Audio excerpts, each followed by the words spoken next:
Hello everybody, I'm Raphael Perry and it's time for some final thoughts on Bloodsword as I wrap this series up, put this game to bed and let it drift off to gamebook heaven for a while, where it shall remain until I fancy playing some more Bloodsword at some point in the future. Well, this ending has been a long time coming. I first got hold of book 3 of the series about, well, more than half my life ago. Let's put it that way. About 32, 33 years ago. Probably 32. And I played it quite a lot. With and without friends. Sometimes friends were available, sometimes they were not. Now, my friends at the time and I played a lot of role-playing games together already, so this was more of a, okay, let's try this out, rather than an introduction to the genre, as it were. Then it was about, I'd say about 6, maybe 7, yeah, but maybe, whoa. No, hang on. Maybe 4, 5, 6 years later, I was able to get hold of a copy of book 1.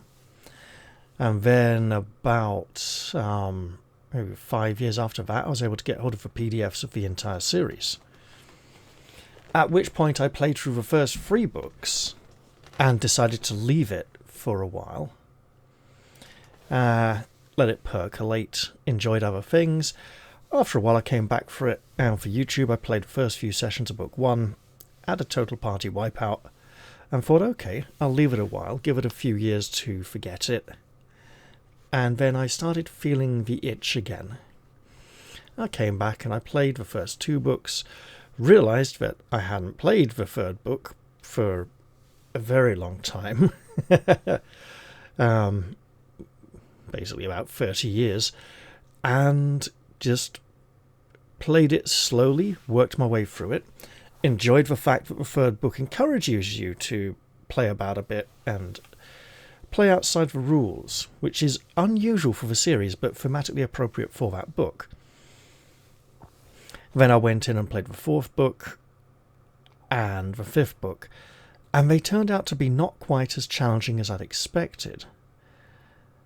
Probably because, by that point, I'd got a good feel for the kind of story the series was telling, and the kind of choices that the characters should be making to be in keeping with that story. We have a group of pious, heroic individuals from a sort of medieval Christian background, exploring elements of the world that are not so Christian and interacting with those. We got the fairies of the old faith in book 2, we got the Tartashim in book 3, we got Sheol in book 4. So book 1, Dungeon Crawl. Sort of generic, a bit of a sort of hodgepodge of things cobbled together, as indeed many fantasy gaming adventures were at the time. Book 2 has a more coherent story, and it sets out the overarching plot for the entire series. Now, would it be better to just start with book 2? Quite possibly, yes. You could skip book 1 entirely, go to book 2. You'd miss out on a few useful magic items, and you might struggle a bit with the first combat encounter against the werewolves due to a lack of magical weapons. But be that as it may, book 3 then sends you off on a wild Arabian Nights-style adventure, and in book 3, more so than book 2 and book 4 and 5, the emphasis is on avoiding combats and playing as a sort of sneaky thief type, a sort of Ali Baba and the 40 Thieves. Well, no, not really. It's sort of Sinbad the Sailor, Ali Baba and the 40 Thieves. You know, all those stories where the heroes don't stand up and fight, but they kind of dodge around and avoid trouble and try and wriggle their way out of things or around things. Now that continues a little bit in books 4 and 5, but nowhere to so great as an extent as in book 4. book 3, sorry. Book 3 has a lot of very deadly fights that you basically shouldn't have. If you're in those fights, you've done something wrong. There are some fights like that in books 4 and 5, but nowhere near as many. I think more than half the fights in book 4, I mean literally, book 3, I keep calling it book 4. In book 3, I think you can get through it with just 2 or 3 fights. You can avoid every single combat up to the demons. No. Wait, yes. Because if you don't go and help the abbot and get him to give you the walkthrough for the dungeon, you could go straight to the demon fight without any combat at all. Run away from the demons, try and survive, hope no one gets killed in that first round. I'll be coming back to that, don't worry. And then you'd run away, go down into the dungeon. You could trick your way past the iron golem, the jackal-headed man. You'd come to the 7-in-1, and you would have to fight it 7 times because you wouldn't have the Magian's wand because you hadn't fought the Cyclops earlier, which would have been your first fight. So, but you might have the Orb of Fire from Book 2. Highly unlikely, but you might. So you could avoid that, and then you'd go to the fight with Icon the Ungodly, and you'd literally have just 2 fights in the entire book. Otherwise, you could avoid all fights up to the Cyclops, fight the Magians. That's a 2-step fight, but the second one, they don't really fight back, and you just have no time limit to kill them, so you shouldn't even be rolling dice, really. I feel that maybe there should be some kind of time pressure there, or something would happen if you spend too long fighting them, which is highly unlikely given how easy they were to kill. Then you'd get to the fight with the demons, go down to the dungeon, potentially avoid... So yeah, then you'd avoid the fight with the 7-in-1. So that you'd have 4 fights in the book that way, instead of 2. Oh, wait, no, because the other way... Oh, no, yeah, because of the Orb of Fire. Right, okay. So, I like the fact that, like Lone Wolf, you get to keep characters and keep items between books, and you can use items from previous books, and the items from previous books are not required for success, but they certainly make things easier. And also, like Lone Wolf, you have a limited inventory, so you can't just take everything with you. You have to work out what's good to take, what's not good to take, just assess risks, work out the value you place on things and go, okay, I think I'm going to keep this item. That one, not so much.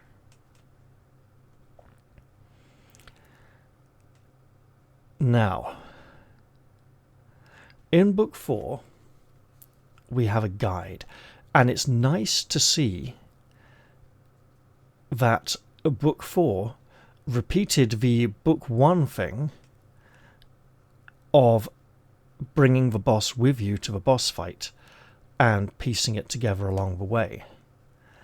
I think that was also to an extent in book 2 or 3 as well, but not quite so obviously. And that's an interesting theme. It's like we, the virtuous heroes, pilgrims on the road to salvation, we offer salvation to our foes and try to lift them out of the darkness and evil mindset in which they live. And by refusing and their own hostility are they damned, rather than by our actions. It's like we try to improve their world, improve their life for them, and they refuse to have it. They refuse to accept it, refuse to... I've just realised these 2 pillars are identical, and one is just... It's not even rotated, it's just a slightly different lighting. These... That bit. Okay, this is slightly different now.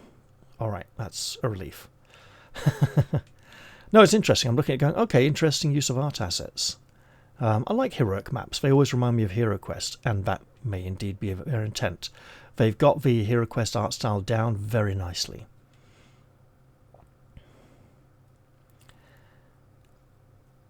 In Book 5, when we met Karunas, I think I said something along the lines of, why isn't it Hassan? And I thought about that. Because the nicest thing to do would be, hey, why not use an existing character as part of the story, as has been done with the reminders of the minstrel in Book 5 and possibly a little bit in Book 4, which sets you up for meeting him at the end. And it would have been easy to use Hassan once again, have him come back to aid us. And by inserting Karunas as a new character, it feels cheap, like a sort of throwaway character, and like, why didn't you just use Hassan? But the reason Hassan is not used is so that we can be shown, as Karunas tells us, of Hassan's mortal wound. I think he's like mortally wounded with a poisonous wound that cannot heal, and he's slowly dying. It's like, it shows us how serious the events in the world are, how serious the repercussions of our quest and our actions are, and it's like, hey, this stuff's pretty real. You've got to take this seriously. You can't just mess about. Book 5 had a lot of blind puzzles, like that 3x3 death trap grid. The having to put the masks on the rainbow bridge in rainbow color order. That wasn't very obvious at all. It's a solution that you don't necessarily think of, but as soon as you put like the red, then the yellow, and because you put the red on, there's a little bit of a reaction. You put the yellow on, there's a little bit of a reaction. You're like, hey, wait a minute. Maybe the next one's green, right?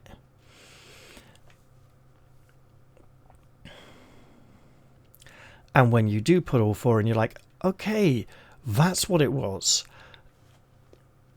It didn't click earlier, but once it clicks, you're like, oh, it's remarkably simple when you think of it.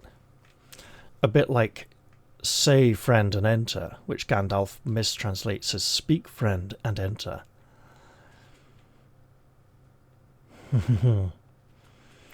Of course, I'm referring to the books, not the films.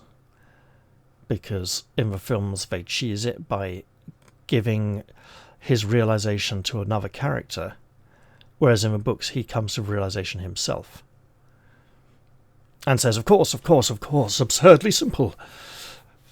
I should say friend and enter, not speak for, rather than just having someone else go, what's the Elvish word for friend? Yeah. The films did a little bit of a disservice to the characters, but I was expecting to be incredibly disappointed with the films. I had a horrible feeling all the characters were going to have American accents. And I was incredibly pleased with how faithful they were to the original novels. That's not to say I wasn't disappointed with some of the inaccuracies, but hey, it could have been a lot worse, and I'm very pleased with the end result, what they did. I'd like to look at some of the combats from this book, because I managed to avoid some very tough and dangerous fights. Let's look over some of those now. So, beginning of book 5, we have a Icicle Knight, 66 damage, 90 endurance, reasonably dangerous, and he seems to appear in a few different combats. We have the Anak, we fought that. Onaka and his Ebon Automaton. The Angels of Death, we fought those. Demon Lord, this is interesting. So, this Demon Lord has a damage of 2d6 times 5. That is interesting, because it's the only instance in the series of damage being multiplied. The Demon Lord also seems to appear in 2 other instances of this fight, and in both of those his damage is 5d6 plus 2. I do wonder if this 2d6 times 5 is a typo, or if it's intended to be this way due to something the party have done that have made this fight different. Strikes 5 times each round, once with each of its wands. Oh, so each one does 2d6. It's 5 attacks. It's not 1 damage roll. In that case, it's probably a different demon altogether. The wands are not ordinary weapons. They inflict damage by means of magical energy, and armor provides no protection. Okay, cool. If the enchanter tries to cast a spell, yeah, that may be tricky. Okay, fine. So what else have we got? Mage's Tor, 8d6 damage. So this would have been our final encounter on the roof, probably. 50 endurance, not much. Armor 3 or none against the Bloodsword.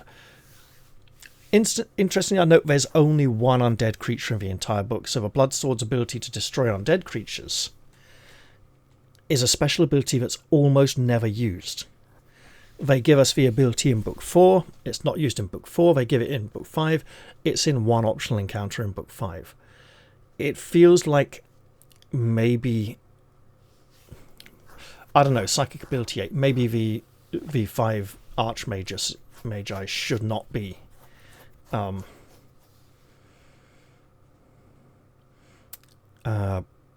treated as undead if their psychic ability is that low. Each round, in addition to striking a melee, he can hurl a psionic mirage bolt, which counts as a blasting spell, inflicting 7d6 damage, less armor rating, on a single target. He does not have to roll to cast these. He will concentrate the mirage bolt on a player holding the Bloodsword, but if this player is the warrior, he or she will only take half damage from the bolts, and we have been heavily encouraged to give the Bloodsword to the warrior at the start of the book if we have a warrior in the party. Now, each round, add 1 to Mage's Tor's psychic ability and 25 to his endurance. So that's going to be like 75, 100. So you have to be doing over 25 damage a round to just stay even. If you win, turn to 550. Although, so Karunas would probably definitely help with that if he's present. Disciples of a Magi, we fought those. Cataphract, that's the same Icicle Knight. Devil, 5d6 plus 2, 105 endurance. Fighting prowess 9, psychic ability 9. Okay, that's a nice tough fight. Disciples of a Magi, we've done that. The Fiery Serpents, again, this 15 damage on 3d6 plus 3, they're very likely to roll it a lot, and the person in first place is almost guaranteed to be going in the fire unless they're a trickster. And if they defend, there's nobody hitting these 3. So this is a very tricky fight. Perhaps if the bridge was 2 squares wide, or if there was the ability to attack diagonally at this point or something, or if the party could pull back. I don't know. You need to essentially have a way of dividing these serpents so that one will come up the side and they'll attack different people instead of all concentrating on the same person. Again, if there was some kind of taunting ability, some sort of valiant challenge, perhaps. Disciples of a Magi, experienced that encounter. That's the 5 wizards on the roof. The ogres, a relatively simple encounter. Utterly exhausted by your headlong fight from Snorrid. We'll get to that in a bit. Mirage Monster, we fought that. Onarka, on his own without the Ebon Automaton. The same devil from earlier. Same Cataphract. So there's lots of ways to fight him. The Undead Queen. This would be from the disease room. She's undead. We can actually kill her with the Bloodsword. Her eyes have the power to hypnotize. Anyone who tries to make a fight roll against her must first try a psychic attack. If they fail, they're unable to take any action until the following round. Okay, so the Bloodsword is in the hands of the party member with the lowest psychic ability. So he can auto-kill her if she fails a... Okay, her psychic ability is fairly low, so as soon as he gets to hit her, there's a good chance she's going down. So that's a resistance game to see how long it takes him to kill her. A nymph. Okay. Oh. Her action each round is to cast 1,000 Years Sleep on one player who must resist this psychic spell or fall asleep. Trying to rouse a sleeping player takes a whole round, during which time someone must be adjacent to him or her, and the player will remain asleep on a roll of 1 to 2, so it's really hard to keep him asleep. To wake him up. Especially if she keeps putting people to sleep every round. Okay, an interesting non-combat combat. The Disciples again. Night Shrieker. It rips at you with long, thin claws, screeching horribly. Slightly above average to average damage for this book. Sort of dangerous. 50 endurance is probably only going to last about 2 or 3 rounds. The Giant Bat, we fought that. Disciples of the Magi again. Different version of the same fight. Different versions for good reasons. The Torso. 66 damage. High. Fighting prowess 8. High enough for that 66 damage to be serious. Awareness 8. So, again, faster than anyone but the Trickster. So this is another real death by initiative situation here. And it's only adjacent to one player, which makes it harder to fight. Essentially, you want the warrior up there fighting, while the Trickster and Sage pepper it with arrows and the Enchanter pounds it with spells.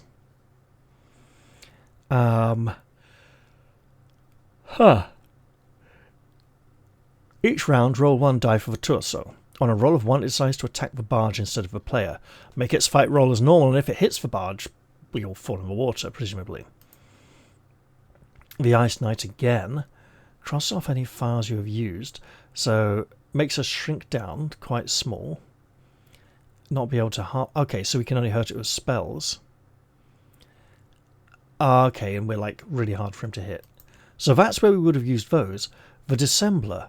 That is the same Mind Flare type creature from the other combat. Just we're experiencing the combat in a different way.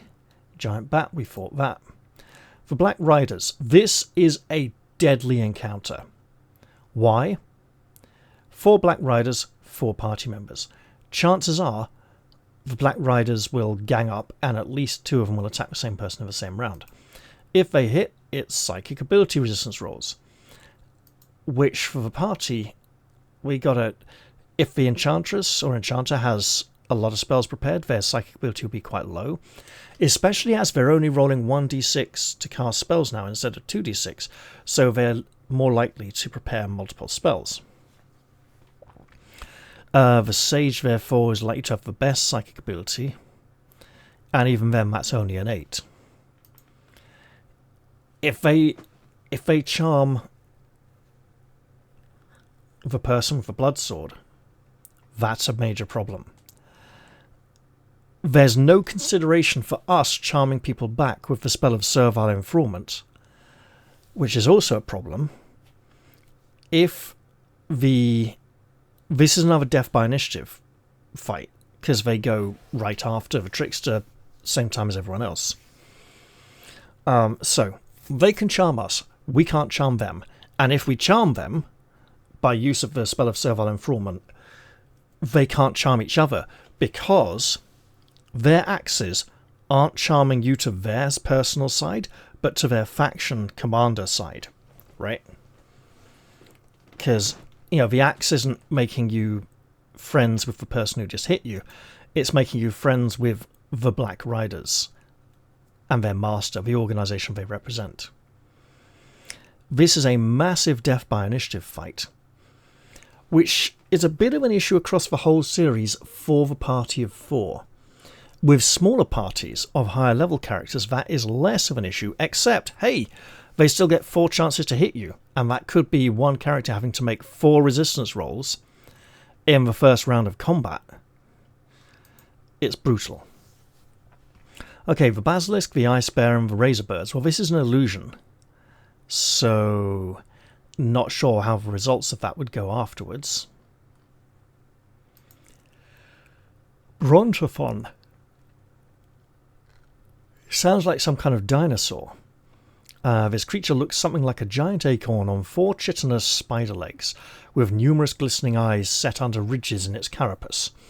So it attacks by snapping you with its horny beak, but its deadliest power is the ability to generate a deep thunderous booming as it fights. It gets steadily louder, and it is said that if allowed to go on uninterrupted, it eventually reaches a point where it will crack stone walls and shake a man's bones to jelly. 46 damage, armor 5, so very high armor, endurance 40. After 1 round, all players adjacent for Brontophon lose 1 endurance point, no armor protection due to the noise it is generating.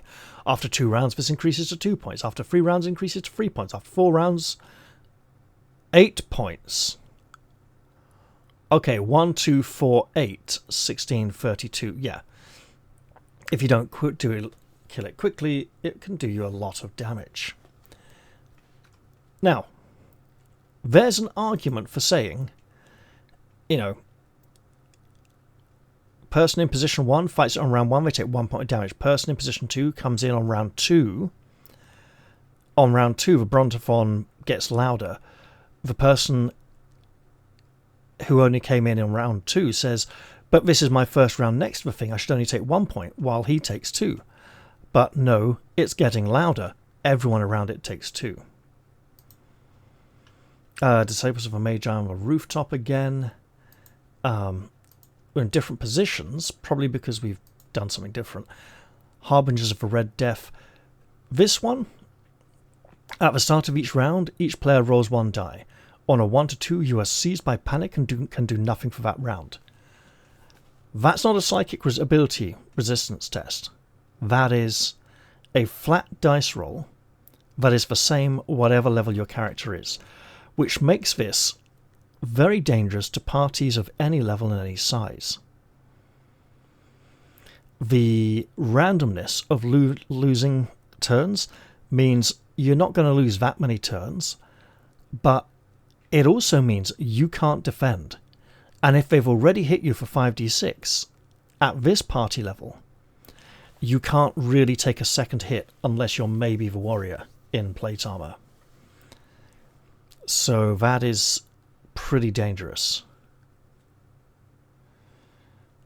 Codeword sword, may be worth looking into. It might do something helpful. Argus. So the man who made the Argo for Jason and the Argonauts.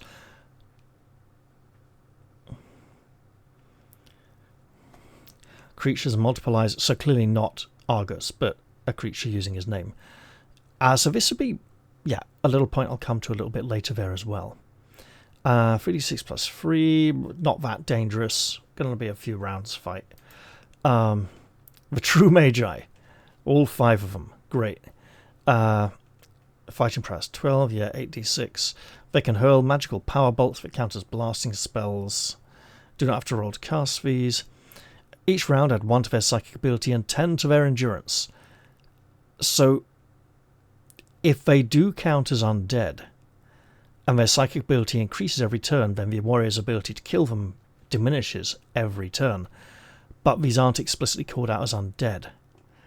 Although you would think, against the True Magi, the Blood Sword should be at its most powerful. But you don't want to just automatically kill them straight away really quickly. Interesting. Invisible creatures, we fought those. The Ebon Automaton on its own, makes sense. The Unclean, we fought those. Snorid the Giant, fighting prowess 11, psychic ability 11. Right, a giant the size of a hill is a formidable opponent indeed. 20d6 damage. If he hits you, you're probably going to die. 950 endurance. This is one of those fights where if you're in the fight, you've done something wrong. He only takes up 1 square. As a giant the size of the hill, I would hope he would be the entire battle map, and you'd be fighting your way up his body, hitting various locations, and turn it into a puzzle fight.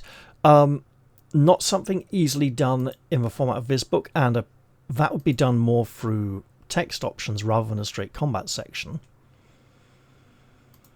That is clearly a fight you should not be experiencing if you want to win, if you want to live. The Angels of Death, we fought those. Disciples of a Magi, again, yeah, that's fine. The Ta'ashim Swordsman, that is Karuna's. You kill him, surrender to him. Interesting choice to surrender. Still fighting after 3 rounds. Something will happen. Okay. Single combat? Interesting, okay. The Biophage. Yep, we certainly had that encounter. Giant Bat, we fought that. The Cataphract again. Disciples of the Magi. The True Magi again. Similar, more health. Add 1 to their psychic ability and 10 to their endurance each round. So they're not adding so much endurance, but they start with more. So it's a variant, depending on maybe how powerful they are after ritual. The Ogres, again, not that powerful. That's... Yep. Throw the dust nearest to attackers, so half the Ogres. Yep. And reduce their stats. The Gyalhorn produces a note that is heard from the 9 worlds. Crash. Record the code word deliverance on your character sheet. Okay, so using Heimdall's Horn saves for prisoners, which may be significant after the ritual. Again, in each of these times we have to try and kill all of the cultists before a time limit. It seems very hard to fail. If Karunas is absent and the players do not cooperate well, it may be possible to fail, but it seems very hard to fail by mistake. Okay, bunch of cultists. The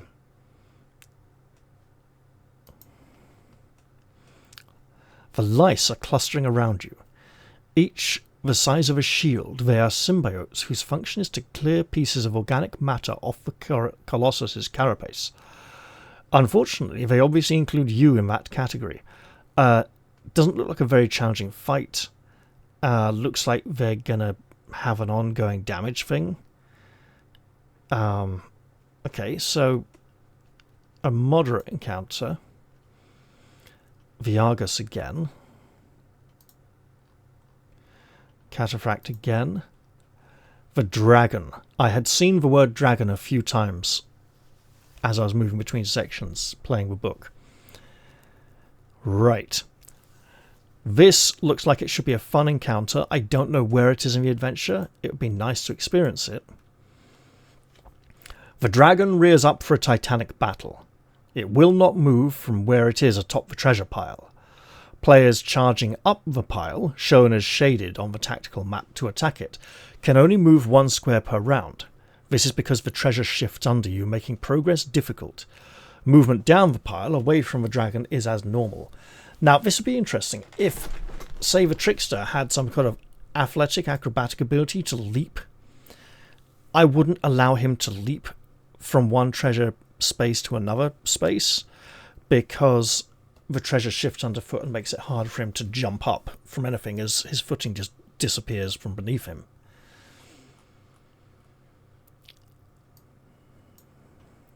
The dragon has a fighting prowess of 8. You know, not massive, but serious enough. Psychic ability of 10, because dragons are very wily and hard to control. Just look at Smaug in The Hobbit, where he plays mind games and riddles and deceives. And again, in other media, where dragons are perceived as... Well, they're often perceived as crude and brutish, but what is it? It's Talisman of Death, where it's, you know, never look a dragon in the eye, otherwise he'll hypnotize you and you'll be his. You know, 76 damage, good for a dragon. That's also echoed in the first of Peter Morwood's fantasy series about sort of Anglo-Saxon Viking samurai characters. It's a very interesting concept, and he manages to write it remarkably well, bizarrely. And I might come back to that later on when I talk about theme. awareness of 8, armor rating 4, 150 endurance, so a hard opponent. Every other round it can breathe flame, inflicting 66 damage on all players. This requires a hit based on its fighting prowess, so it's not quite like a volcano spray or something, rolled separately for all players wherever they're standing on the tactical map. But even if it misses that player, then he or she still loses 2d6 from the peripheral heat of the blast. In alternate rounds, while getting its breath back, it will strike you with its claws and fangs and tail and everything. That makes this a really hard fight, and one of those ones you're probably not going to win. You can flee as a round. Oh! If you flee, turn to 17 if it is a round in which the dragon can use its flame, or 433 if it is not able to do so in this round. In other words, it's going to breathe fire all over you as you run away. Got it. That sounds like a potentially fun encounter, and oh, that's the end of the combat sections. Okay. I like that dragon encounter. It would probably be more balanced for a smaller party of like 1 or 2 characters.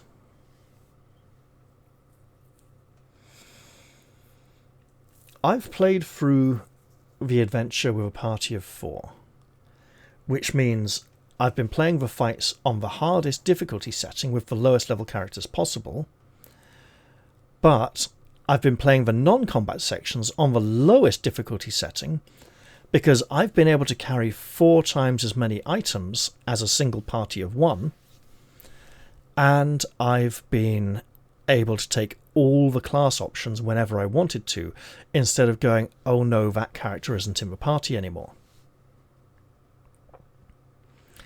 Playing with a smaller party would make the game much harder. Think of the end of Book 1 in the dungeon. If you take the Mage's Deal and have to carry all 7 parts of the dead giant to the end of the dungeon, you're going to be dropping so much equipment that you're going to take virtually nothing out of there. And when you go on into Book 2 and fight the werewolves, yeah, you'll have much better stats from them, but you'll be so undergeared for the rest of Book 2 that you will have problems. I feel that a party of 2 or 3 is around the sweet spot.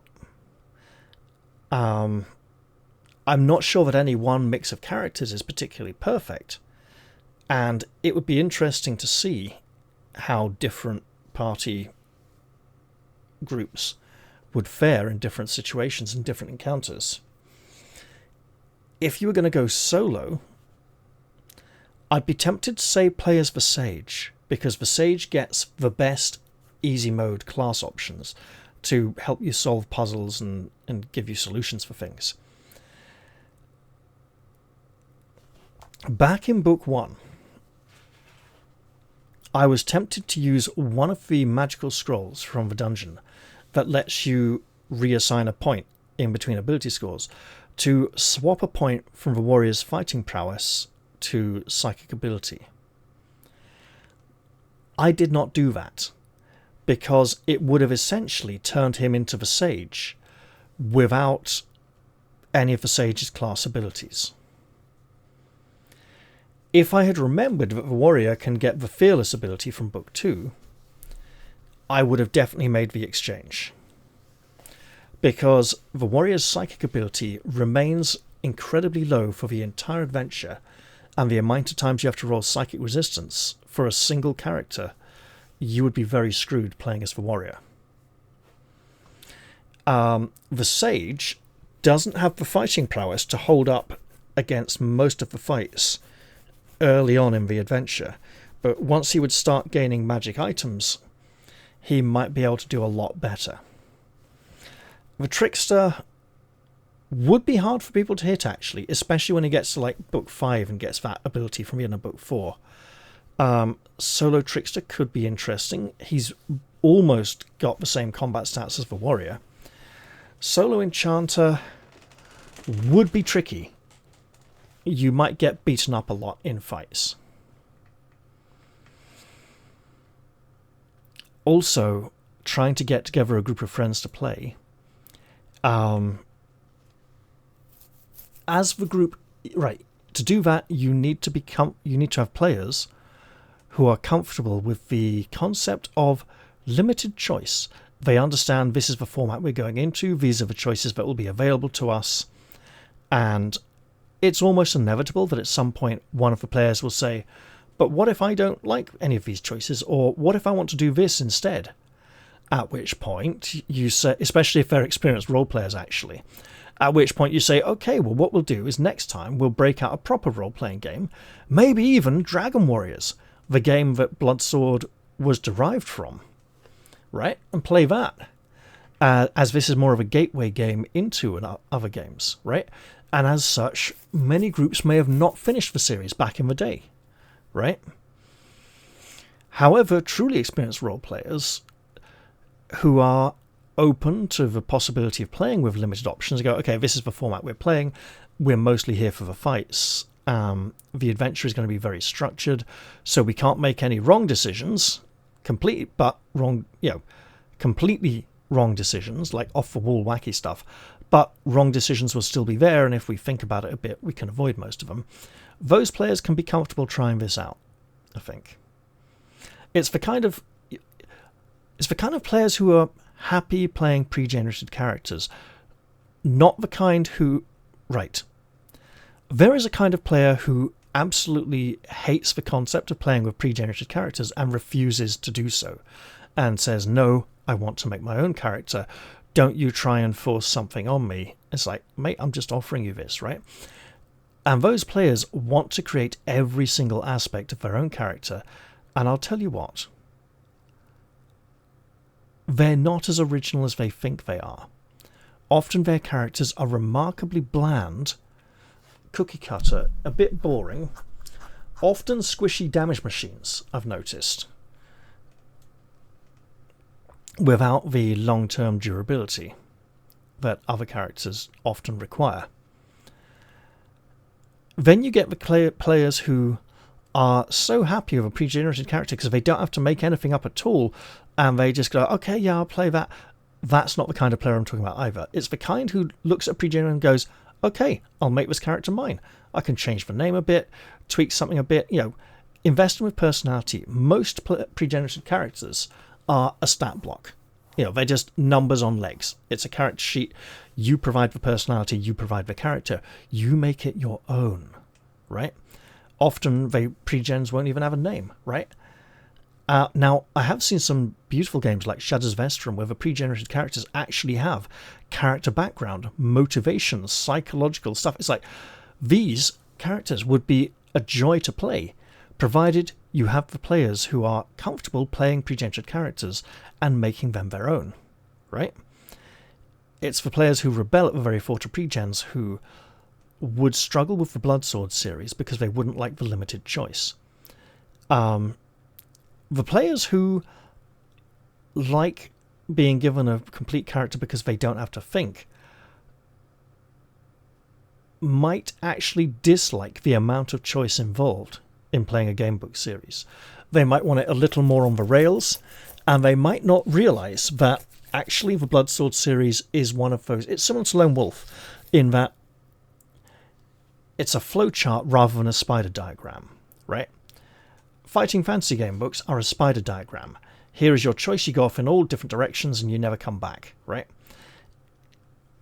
Lone Wolf is like, here's your choice, take one of these three options, and you will end up at this point afterwards. These options, aren't a success or failure choice. They are a, what flavour of encounter would you like between point A and point C? Which point B would you like, right? And in Lone Wolf, the fact that you'll have a number of different skills which can be utilised, some of these options will require some of those skills, and you will find the path best suited to the way you are playing.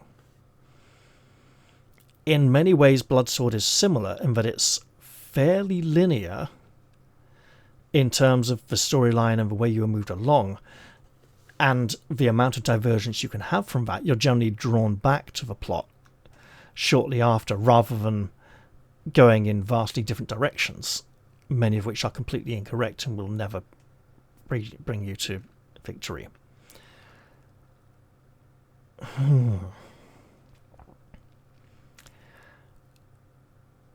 Since this, since the Bloodsword rules do derive from Dragon Warriors rules, someone has actually converted the Sage and Enchanter class across to Bloodsword, to Dragon Warriors. I may need to take a look at that and see. I'm not very familiar with Dragon Warriors. I've taken a little bit of a look. I can see there are differences and similarities. Let's talk a little bit about the world of legend, the setting of the series. It is a very familiar world. It's a very medieval world, a very religious world, as a medieval setting genuinely should be. It was a very religious society, lots of faith, and you do have the Crusades, the clash of faith between the Ta'ashim and the other group, the people from around the edge of the basically Mediterranean Sea. Like the old world from Warhammer, the setting is very familiar, but different enough that you don't have to go, oh yeah, that's that, and that's horribly reductive to do that, right? It's nice to recognize something and go, oh yeah, there's a little bit of that there, right? And that's cool. But it's horribly reductive to go and say, okay, so this thing, that, there we go, blah, that's what it is. That's all it is, right? Don't say that's all it is. Say it's a little bit of that, but it's something else as well. Likewise, there are a lot of names, like, you know, Heraclos is Heracles, Ulysses is Ulysses. There's a lot of names and creatures from our own real-world mythology and cultures presented in the series. A lot of 1980s games would utilize a lot of names from real-world folklore, but in a completely disgusting rip-off kind of way. They'd be like, oh yeah, we're just going to call this orcish warlord Odin because we think it sounds cool, rather than actually thinking about the provenance of something, what it means, where it comes from, right? We could look at the use of those things smattered throughout the Bloodsword series the same way, as the author being unimaginative and not wanting to make up any of their own stuff. But that's not what the point of the world of legend is. The point is that it's essentially our own world, but an alternative reality version of our own world that is supposed to feel familiar enough to the players for them to go, oh hey, that's like that particular religious sect from the late Middle Ages or whatever, right? But also different enough that the players can't abuse too much player knowledge, and also that it feels weird and alien because the heroes haven't experienced the whole world. They don't have like a monster manual in front of them and go, oh yes, that's a Basilisk Class C, Type 7B, I know exactly how to deal with this. They'll be like, oh my god, it's some kind of hideous monster, you know. And it keeps things feeling special and rare. And that is supposed to be a main thing when playing Dragon Warriors. Dragon Warriors is supposed to play on a less grand scheme. It's more like Warhammer Fantasy Roleplay, where you're some group of people trying to survive in this crazy, dangerous world, rather than, like, here you are on an epic quest to save the world. Save the world quests do get a bit old. You know, there's only so many times you can save the world before you get tired of it. I like the fact that this one has a very nice, you know, overarching story plot. Would it be better without book 1, starting from book 2? Potentially. However, when we get to the end of book 5 and we realise that the minstrel at the start of book 1 wasn't just some minor NPC, he was actually there seeking us out for our heroic potential, then it shows greater meanings, right? Because he knows we've completed the dungeon in book 1, so we are powerful enough, coordinated enough, working together as a group of heroes to achieve this task, and he chooses us. We are the chosen ones, essentially. We can be chosen right at the beginning without that earlier testing and proof of capability, but having that proof means we sort of earned his choice, his decision, right?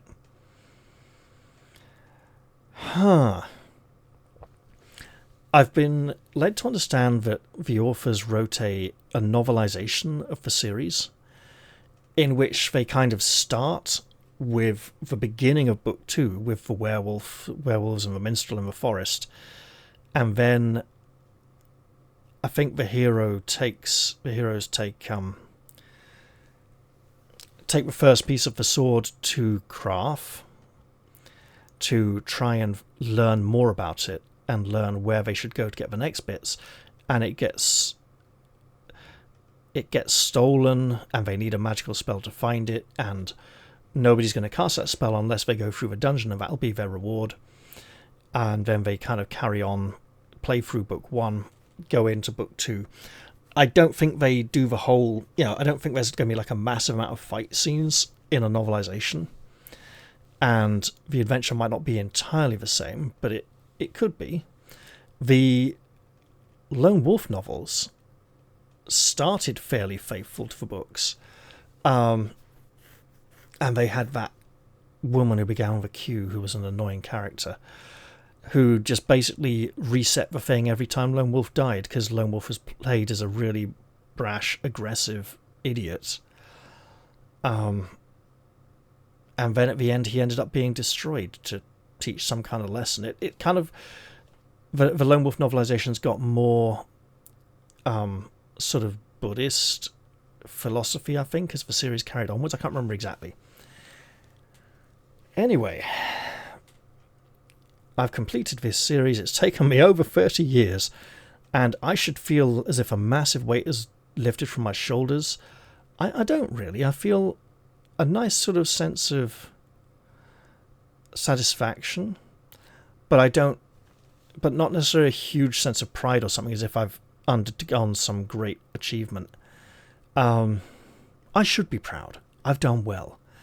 It just maybe hasn't quite all caught up with me yet. Now, I did say at the end of the last episode that I'd give some more thought to what to do next, and I said I'd like to do the Golden Dragon series or the Cretan Chronicles series next. There'll be a bit of a gap before I get to one of them, and I'm unlikely to play them back to back the same way I did with Bloodsword. There'll be gaps in between the books. But, oh look, I've created a visual representation. So the Cretan Chronicles, 3 books, by John Butterfield, David Honigman, and Philip Parker. We got The Blood Feud of Alpheus, At the Court of King Minos, and Return of the Wanderer. It is blatantly and literally the story of Theseus. But, from Greek mythology. And if you play fairly true to the original story, you're going to do pretty well. I don't remember all the details. It's been, donkey's years since I last played these. And yes, you do have to do the thing of leaving Minos' daughter behind on the island to succeed in Book 3 again. These could be quite popular. I've talked about them before. You do play Alpheus, a Greek hero who's basically Theseus. And you do take one of the Greek gods as your patron. And you will occasionally be able to call upon them for advice at various points in the adventure. And the advice they give is the kind of advice you would expect that god to give, based on their personality, their track record, and so on, right? It could be a lot of fun. 3 books. I'd sort of like play a book, do a little bit of something else, play a book, do a little bit of something else. Or maybe do like 1 episode a week and spread it out while playing other games as well on the channel. Because there are other games on the channel I would like to go back to and finish off or play some more of. Or even, in the case of some, start a new playthrough that I haven't even, talked about yet. When we come to the Golden Dragon game books, I got Shadow of the Lord of Shadowkeep first, book 3, I got Eye of the Dragon, book 4. I got one other as well. It's either Crypt of the Vampire or Castle of the Lost Souls. I was able to pick up the PDFs the same time I got the Bloodsword PDFs. And each of these adventures is a standalone adventure, right? You play a separate character, you don't carry items across. This is your more traditional game book. Crypt of the Vampire, you're playing a character going into the vampire's lair, very sort of gothic horror. Fight the vampire, defeat the vampire, done, right? Sort of generic adventure, I think. Temple of the Flame, you are I think possibly a Curse of the Pharaoh. One of these two. You're playing Temple of the Flame, you're in a jungle. I think you're a tomb robber or temple raider. Yeah, I know it might be Curse of the Pharaoh, but this one's the one in the jungle. The Flaming Skulls are important. In one of these two, you have an arch nemesis, similar to Icon the Ungodly. You're introduced to him relatively early on, but you don't meet him till near the end. He turns up once, I think, or maybe twice. Lots of traps, lots of nastiness. I don't remember all the details. The Lord of Shadowkeep, I've played that a lot. It's plenty of fun. You play a knight, a member of the Royal Guard, heading off to the Shadowkeep to defeat the evil necromancer, sorcerer, or whatever he is. It's a pretty epic quest, save the world. There's some great magic items. There's acorns that you can throw down that grow into a giant oak tree. And in fact, that's how you climb down a chasm from a sort of balcony. You toss down an acorn, oak tree climbs up, you climb down it to the bottom. There's a frogman monster thing with a rapier. There's some vampires and stuff. I can't remember all of the details.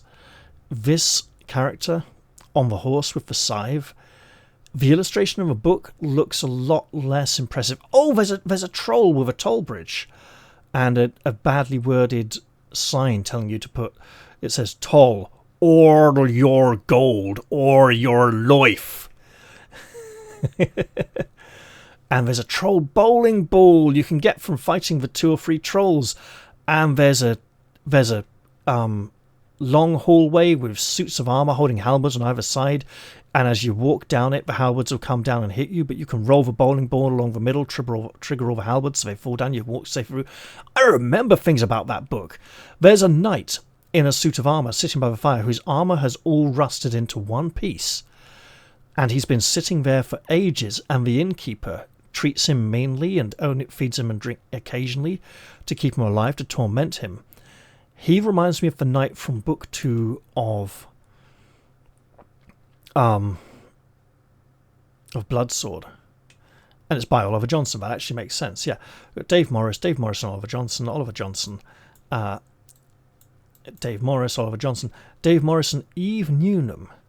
The Eye of the Dragon is a very challenging game book because a choice you can make very on near the beginning can doom you to failure towards the end. It is very rare that such an early choice absolutely screws you over. And you need to have picked up a certain item near the beginning and kept it all the way through and not discard it with a possible limited inventory to reach a certain point of the adventure to then continue on to the end. Curse of the Pharaoh, I honestly don't remember very much about this one. Castle of Lost Souls is kind of similar to Crypt of the Vampire, but with more of an overland travel feel to it. The overland travel does not feel similar to the overland travel in Lord of Shadowkeep, but it feels more like some of the encounters in Crypt of the Vampire. I seem to remember Chonchons, flying heads with giant ears, using the ears as wings, as monsters on one of the encounters on the way to the castle.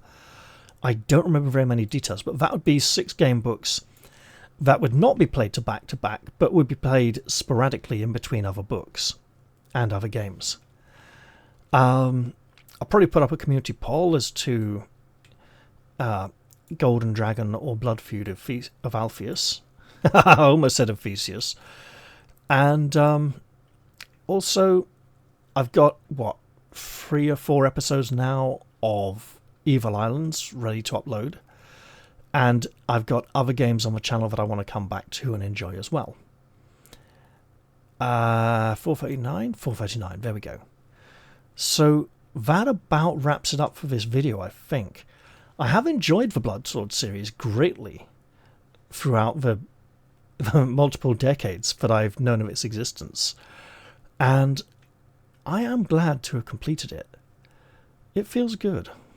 I don't feel completely elated, I'm not dancing around with excitement, but I'm like, yeah, job well done. So I think we should let this series rest in gamebook heaven, along with the heroes who've successfully saved the world and brought about the angelic paradise. And with that, I'm going to say goodbye for now. I'll wish you all a very fond farewell, but if you do choose to come back and watch some of the other games that I'm playing on the channel, that'd be awesome. I'd really appreciate it. And thank you for sticking with me this far. In fact, your perseverance in enjoying this series makes you just as heroic as I have been in playing it. You're awesome, guys. Thank you very much for watching, and I'll see you all next time. Goodbye for now. Go with peace and love and light, and be awesome to each other.